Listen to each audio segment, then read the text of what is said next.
Video में आज हम पाइथन सिंटैक्स के मुतालिक पढ़ेंगे। जैसा कि आप जानते हैं, सिंटैक्स कहते हैं लिखने का तरीका या वो असूल जिनकी बुनियाद पे हम कोई भी प्रोग्रामिंग लैंग्वेज की स्टेटमेंट्स लिखते हैं। तो पाइथन सिंटैक्स जो है, इसको लिखने के भी अपने कुछ रूल्स हैं। जब भी आपने पाइथन कोड लिखना है, आपने उन रूल्स को फॉलो करना है। उसमें एक सबसे अहम रूल आ जाता है जिसे हम कहते हैं पाइथन इंडेंटेशन। इंडेंटेशन का जो कॉन्सेप्ट है ये बड़ा ही इम्पॉर्टेंट है। अगर आपका पाइथन कोड इंडेंट नहीं होगा तब वो आपको एरर देगा।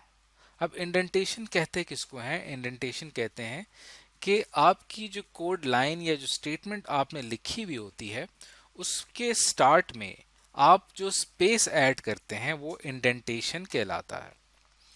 तो जब कभी भी आपने कोई भी चीज़ किसी बॉडी में लिखनी हो या ब्रैकेट्स में लिखनी हो, जैसे कि हम इससे पहले जो सी लैंग्वेज या सी प्लस प्लस में पैरेंथेसिस या ब्रैकेट्स का इस्तेमाल करते थे, तो पाइथन में उन ब्रैकेट्स का इस्तेमाल नहीं किया जाता।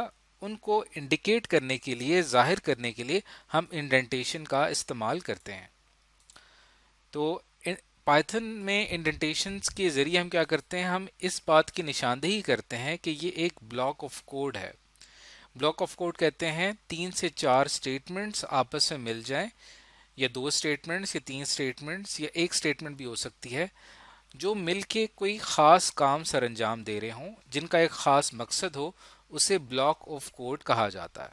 तो ब्लॉक ऑफ कोड को इंडिकेट करने के लिए हम इंडेंटेशन का इस्तेमाल करते हैं। फॉर एग्जाम्पल, जैसे कि यहाँ पे मैं एक सिंपल सी एक कंडीशन का इस्तेमाल कर रहा हूँ, 5 इज ग्रेटर देन 2, और उसके साथ यहाँ पे हमने लिखा है इफ। अब पाँच जो है वो 2 से बड़ा होता है। ये बात बिल्कुल सच है, ये बिल्कुल सही है।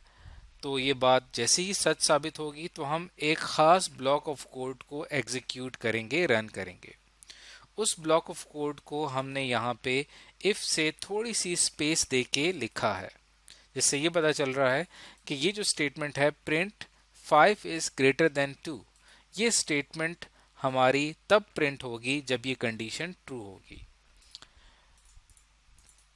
अब अगर इसी लाइन को मैं इस तरह से लिखता हूं, इफ 5 इज ग्रेटर देन 2, और यहां पे मैं स्पेस इंडेंटेशन नहीं कर रहा, यानी इस ब्लॉक ऑफ कोड को खास निशानदेही करने के लिए इंडेंटेशन यानी स्पेस का इस्तेमाल नहीं कर रहा, तो यहाँ पे सिंटैक्स एरर आएगा। यहाँ पे एक गलती आपको बताएगा आपका इंटरप्रेटर कि आपने यहाँ पे गलती की है। देखने में ये बिल्कुल ठीक लग रहा है, लेकिन हमारा जो इंटरप्रेटर है वो इसको नहीं समझ पाएगा। अब इस चीज़ को हम एक प्रैक्टिकल एग्जाम्पल करके देखते हैं। उसके लिए मैं यहाँ पे एक हमारे पास जो इसका एक इंटरप्रेटर है, IDLE पाइथन 3.9 64 बिट, इसको हमने डाउनलोड किया हुआ है। इसको मैं ओपन कर लेता हूँ, और इसको ओपन करने के बाद हम यहाँ पे यही कोड जो कि अभी हमने थोड़ी देर पहले डिस्कस किया था, उसको मैं यहाँ पे लिखता हूँ। यहाँ लिखूंगा if 5 is greater than 2, enter. तो यहाँ पे एक एरर आ रहा है, वो इस स्टेटमेंट को रीड नहीं कर पा रहा। तो उसकी वजह ये कि हमने सही सिंटैक्स का इस्तेमाल नहीं किया। अब आप देखें, इफ 5 इज ग्रेटर देन 2, आगे आपने कॉलन ऐड करना है। तो यहाँ पे ये हमारा एडिटर है, यहाँ पे हम ऐड कर देते हैं कॉलन। हम दोबारा से लाइन लिखेंगे, इफ 5 इज ग्रेटर देन 2, उसके बाद एंटर की प्रेस करेंगे। अब देखें, उसने एरर नहीं दिया। अब यहाँ से ये खुद से रीड कर रहा है कि आपने यहाँ पे इफ़ के बाद इंडेंटेशन है और थोड़ी सी स्पेस आ रही है। और यहाँ पे मैं लिखूँगा print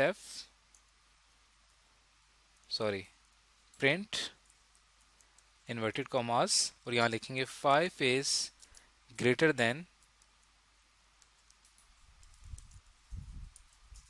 2, inverted commas close, bracket close, और आखिर में हम सेमीकोलन ऐड कर देंगे। अगर ना भी ऐड करें तो यहाँ पे रिक्वायर्ड नहीं होता। तो देखिए, फाइनल जो हमारा आउटपुट आया वो 5 इज ग्रेटर देन 2। अब इसी चीज़ को अगर मैं एक न्यू फाइल ले लेता हूँ और यहाँ पे मैं लिखता हूँ इफ़ 5 इज ग्रेटर देन 2,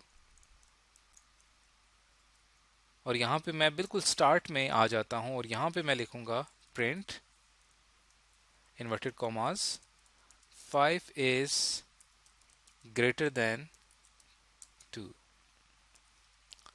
उसके बाद हम इन्वर्टेड कॉमास क्लोज कर देंगे और यहाँ पे ब्रैकेट भी क्लोज कर देंगे।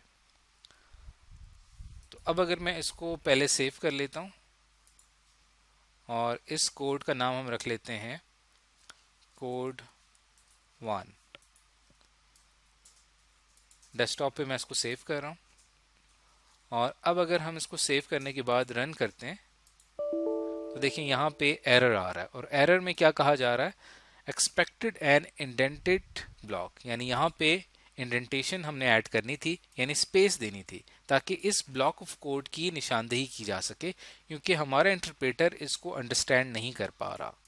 तो इसलिए हम क्या करेंगे, यहाँ पे स्पेस ऐड कर देंगे। अब अगर मैं इसको रन करता हूँ तो अब देखें ये बिल्कुल सही रन हुआ है, और अभी हमारे पाइथन शेल में इसका आउटपुट शो हो रहा है 5 इज ग्रेटर देन 2। तो ये बड़ा इंपॉर्टेंट है कि आपने जब भी कोई ब्लॉक ऑफ कोड शो करवाना हो आपने उसको इंडेंट लाजमी करना है। उसके बाद एक और एग्जांपल देख लेते हैं। इस एग्जांपल में आप देखें कि इफ 5 इज ग्रेटर देन 2, तब हमने थोड़ी सी स्पेस दी और फिर हमने ये स्टेटमेंट लिख दी। या ज़रूरी नहीं है कि हम एक ही स्पेस दें, हम ज़्यादा स्पेस देकर भी इंडेंटेशन करवा सकते हैं, लेकिन स्पेस देना लाजमी है। आपको इफ से थोड़े फासले पर अगली स्टेटमेंट लिखना आपके लिए लाजमी है।